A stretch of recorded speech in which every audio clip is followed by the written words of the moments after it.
1986-yil 26-aprelda dunyo inson xatosining badaliga guvoh bo'ldi.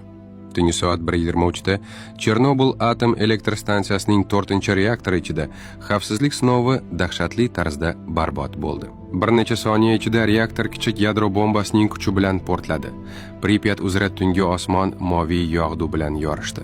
Radiatsiya shu qadar kuchli ediki, u hatto havoning o'zini ionlashtirdi. O't o'chiruvchilar to'g'ridan to'g'ri ko'rinmas o'limga qadam qo'yayotganliklarini bilmagan holda voqea joyiga shoshilishdi.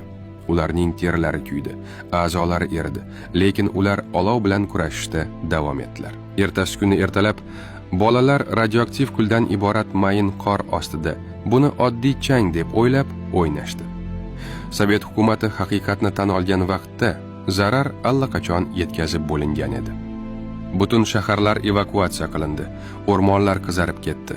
Hayvonlar turgan joyda nobud bo'ldi va radiatsiya shamol yordamida butun Yevropaga tarqaldi. Chernobil fojiasi shunchaki portlash emas, balki bugungi kungacha aks-sado berib turadigan ogohlantirish edi. Chunki yadro energetikasidagi eng xavfli narsa atom emas, balki insonning kibridir.